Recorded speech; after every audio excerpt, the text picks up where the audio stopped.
있습니다. 1장에서 2장의 내용은 십자가의 도와 영적 진리에 대해서 말씀하고 있고 3장에서는 자랑하지 말아라 말씀하고 4장에서는 교만하지 말아라 말합니다. 왜 자랑이나 교만이 성도들 신앙생활에 많은 이 영향력을 미치기 때문에 이걸 주의하라는 겁니다. 6장에 가면은 하나님께 영광을 돌려라, 특히 몸으로 하나님께 영광을 돌려라 하는 것을 말하고 8장 9장에 가면 우상 숭배를 하지 말아라 하는 것을 말합니다.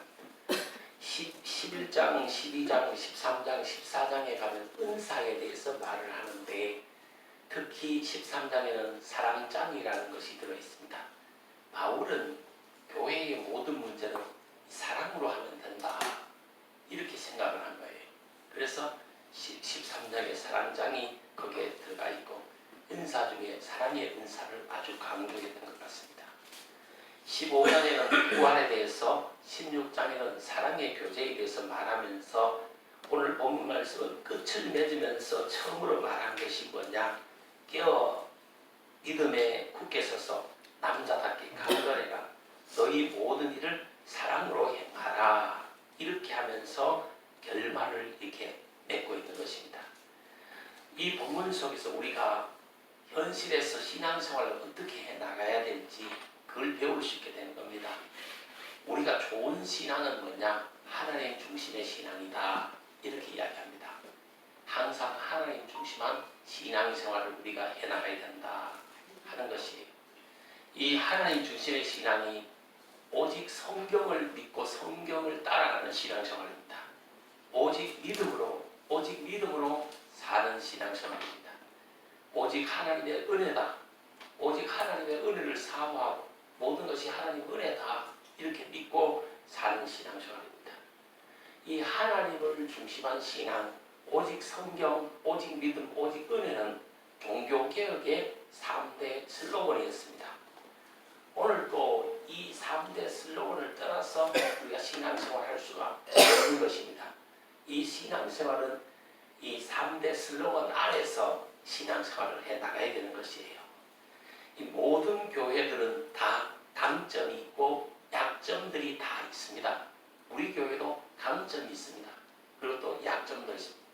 모든 사람은 다 강점도 있고 약점도 있습니다. 그런데 모든 교회와 모든 사람이 다 강점을 갖고 있고 약점을 갖고 있습니다.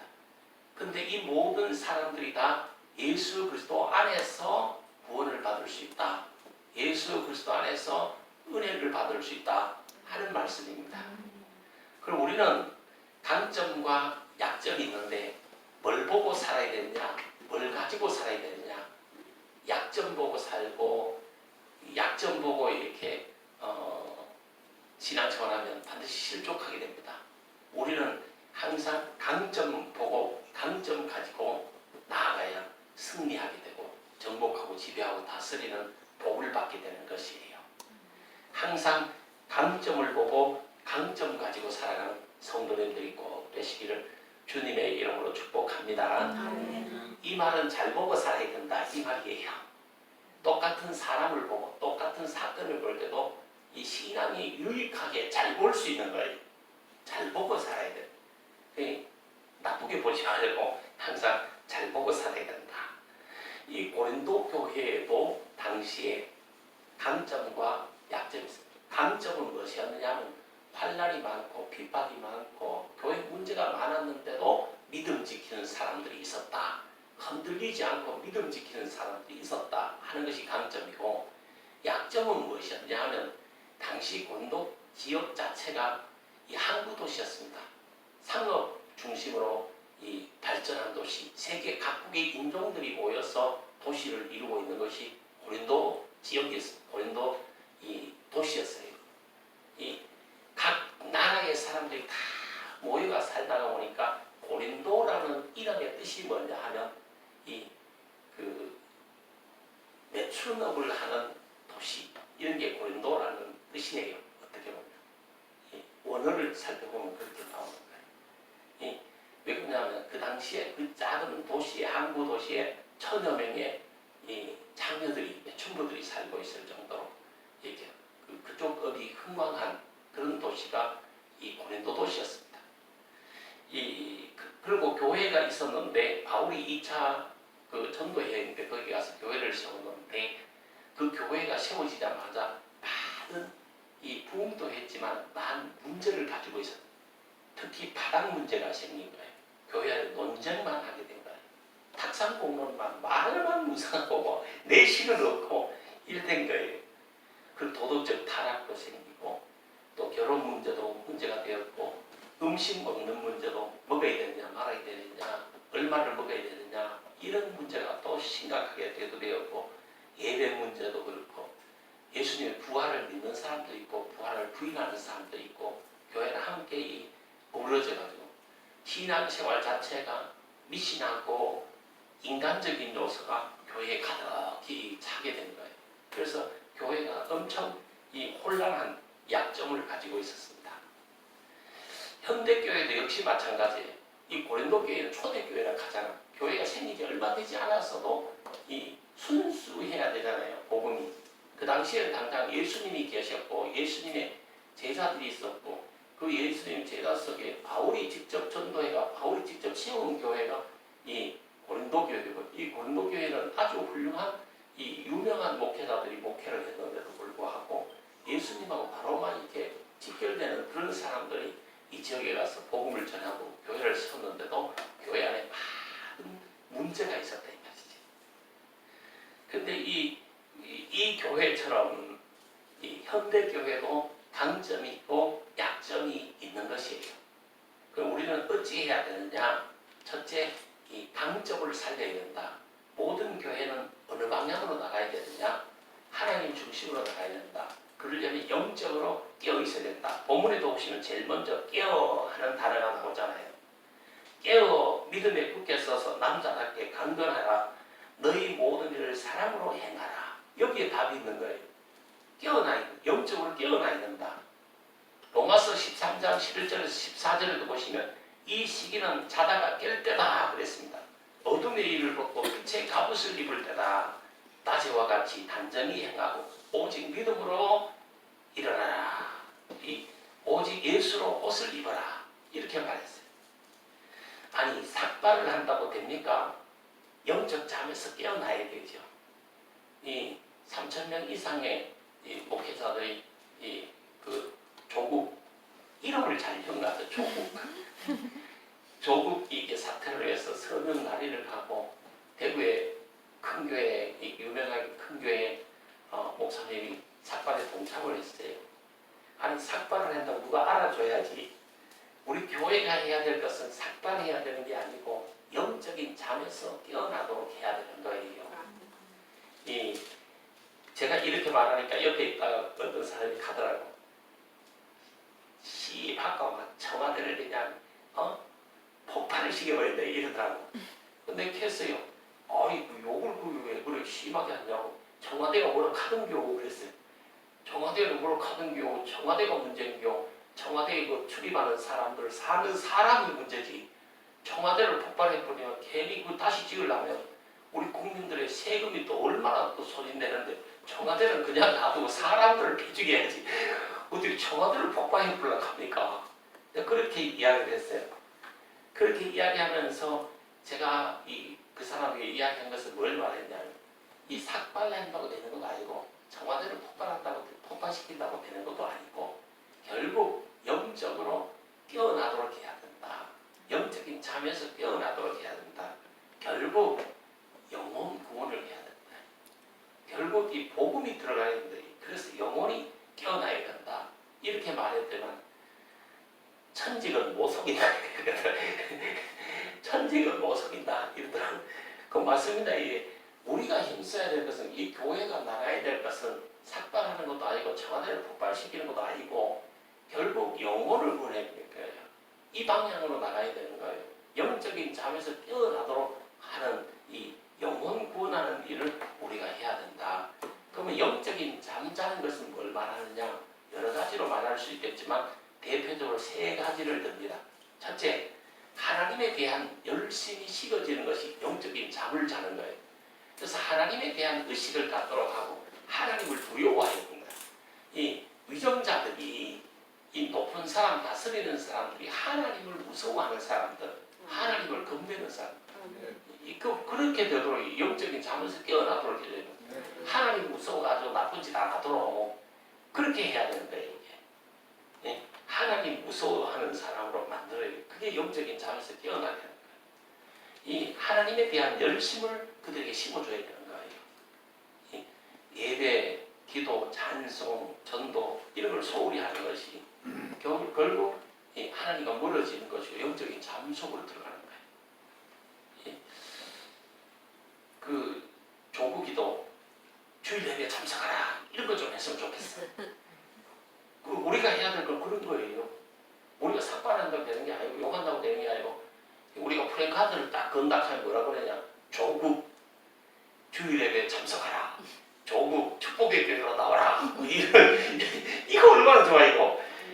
그래서 나와가지고 하나님을 만나고 하나님을 두려워하는 사람 되면 해결된다니까. 근데 막 하지 마라 해도 지가 사퇴를 하든지 뭘 한다니까. 우리가 나가야 될 방향은 이 방향이에요. 두 번째, 주님의 재림에 대한 기대가 식어지고 주님의 재림에 대한 약속이 희미해지는 것. 이게 영적인 잠자는 겁니다. 주님이 오십니다. 주님 재림하십니다. 마지막이 있습니다. 심판이 있습니다. 개인적인 종말이 있고 지구의 종말이 있습니다. 주님 재림하실 날이 있습니다. 이 믿음이 식어지고 이 믿음이 없어지는 것이 영적인 잠자는 것입니다. 세 번째는 이 물질 만능주의에 빠지고 도덕적으로 타락하는 것이 영적인 잠에 빠지는 거예요. 이 물질이면 다르다. 부모 자식도 없고 그건 아니에요. 그게 영적인 잠자는 거예요. 이 영적인 잠에 들지 말고 항상 깨어 있어라. 우리가 해야 될 겁니다. 우리가 나가야 될 거. 내 신앙에 영적인 잠을 자게 하지 말고 내가 영적인 잠에서 깨어나야 된다. 두 번째, 믿음에 굳게 서야 된다 하는 것입니다. 깨어 그 다음 뭐예요? 믿음에 굳게 서서 이렇게 말하잖아요. 내가 믿음에 굳게 서야 돼. 중요한 건 내가 믿음에 굳게 서는 거예요. 내부터 믿음에 굳게 서야 돼. 확실한 이 믿음 위에 내가 서 있어야 됩니다. 이 주변이 있잖아요. 아무리 불경이고 막 조국이 연병을 떨고 교수가 또 일본 그 매춘부가 어떻게 이게 연병을 떠는 거잖아요. 그 난리를 떨더라도 뉴스가 이상하게 나오고 시대가 이상하게 흘러가더라도 중요한 건 내가 믿음에 딱 서 있어요. 우리 성도님들 믿음에 굳게 서 있어야 된다. 비바람 창수에 흔들리지 않는 믿음의 사람들이 되셔야 된다. 이 말입니다. 중요한 건 내가 하나님을 믿고 내가 믿음에 반듯하게 서 있어야 됩니다. 주변이 난리를 치든지 시험을 들든지 누가 형무소를 가든지 누가 그냥 몰래를 맞든지 그건 둘째 문제고 나는 내 믿음 내가 지켜야 된다. 말씀 집안에 하나님을 확실하게 믿어라. 마음 다하고 뜻 다하고 정성 다해서 하나님을 믿어야 된다. 변함없이 한결같이 내 신앙 내가 지켜야 된다. 하나님을 믿어야 된다. 환경에 내 신앙이 흔들리면 안 된다. 사람의 내 신앙이 흔들리면 안 된다. 어떤 사건에 내 신앙이 흔들리면 안 된다. 내 신앙은 내가 지켜야 된다. 이 확실하게 믿음에 서 있는 믿음의 대장부들이 되시기를 주님의 이름으로 축복합니다. 아멘. 세 번째, 강건해라. 그것도 남자답게 강건해라. 그랬어요. 근데 요즘 남자들은 여자보다 더 비리비리해. 허예. 내가 신학교 다닐 때 어떤 여전사님이 전라도에 있는 여전사님들 여전사님이 이런 말 하죠. 경상도 남자들은 아랫도리가 허예 이러고 여전사님이 그런 말 하시고 막 깔깔대고 웃었던 적이 있어요. 남자들이 비리비리해. 이거 안 되는 거예요. 성경에 보면 남자는 강건한 사람을 남자라는 거예요. 남자는 있잖아요. 태풍이 불어도 바람이 불어도 강건해야 되는 거예요. 집안에 무슨 일이 있어도 그래 괜찮아. 내가 있잖아. 괜찮아. 걱정하지 마라. 좀 강건해야 돼. 믿음직해야 되는 거예요. 남자가 촉새같이 해가지고 그냥 이러면 안 되는 거예요. 남자답게 강건해라. 하나님도 남자는 강건하게 있잖아. 기둥 같은, 이 반석 같아요. 이 산 같아요. 산 같아요. 이 바위 같아요. 남자가. 그래야 되는 거예요. 이 강건해라. 이 에베소서 3장 14절에 보니까 환난 날에 낙심하지 말고 이 강건해라. 이는 너희의 영광이 된다. 이렇게 했어요. 시험거리 있잖아요. 그 가운데도 강건하게 이 믿음을 지키면 그 영광이 되는 겁니다. 이 시험이 있고 환난이 있더라도 물러나 침륜에 빠지는 자가 아니요 남자답게 강건하게 믿음 지켜요. 그래서 승리하는 성도님들이 되시라 하는 말씀. 그리고 말씀의 마지막으로 네 번째, 모든 일을 사랑으로 행해라. 모든 일을 사랑으로 행해라. 시기, 질투, 욕망, 욕심 따라 하지 말고 모든 일을 저는 하나님의 무조건적인 사랑, 하나님의 넓은 사랑으로 대해라. 그럼 다 잘 된다. 이 교회의 모든 일은 사랑으로 해라. 그럼 잘 된다. 사랑으로 하면 다 잘 된다는 거죠. 고린도전서 13장에 사랑장이 고린도전서에 들어있는데 그걸 왜 넣겠어요? 바울은 고린도 교회의 단점, 약점, 이 분쟁 문제, 그리고 파당 문제, 먹는 문제, 예배드리는 문제, 교인들 간의 이 갈등 문제가 사랑만 있으면 다 된다고 하는 거예요. 그래도 고린도전서 13장이라고 보니까 이 사랑이 없으면 다 꽝이라는 거지. 사랑이 없으면 다 울리는 꽹과리에 지나지 않는다. 아무리 100마디 말을 해도 사랑이 없으면 그는 울리는 꽹과리에 지나지 않는다. 그러나 사랑만 있으면 다 된다 이 말이지. 모든 일을 사랑으로 하면 된다. 이걸 강조한 거예요. 사랑으로 해결하고 사랑으로 풀 수 있다 이 말이죠. 아무리 뭐 복잡한 이 사연들이 있고 복잡한 사건들이 많더라도 내분이 많더라도 정말 영혼을 사랑하는 참 사랑만 있으면 이게 된다는, 수습이 된다는 거예요. 이걸 말하는 거예요. 그래서 사랑장이 고린도전서 14장에 딱 들어가 있는 거예요. 그 결말을 맺으면서도 사랑의 교제를 강조하고 사랑으로 하라. 이걸 마무리로 이렇게 이야기한 거예요. 우리가 결국 바울이 장점과 단점도 있는 고린도 교회에 준 말씀은 영적으로 깨어 있어야 된다. 두 번째, 믿음에 굳게 서야 된다. 강건해야 된다. 모든 일을 사랑으로 하야 된다. 이걸 말한 거예요. 이렇게 하면 이 모든 문제가 해결받고 순탄하게 부응할 수 있다. 이걸 강조한 겁니다. 그리고 교인들도 역시 잘됨의 복을 받게 된다 하는 것입니다. 우리 교회도 장점이 있고 단점이 있을 수 있습니다. 우리는 장점, 강점을 보고 그걸 지켜나가면서 그것으로 나가야 되는 겁니다. 단점 보지 말고 장점 보고 나가야 되는 거예요. 그래서 잘됨의 복을 받고 크게 부응하는 교회가 되기를 주님의 이름으로 축복합니다. 기도하도록 하겠습니다.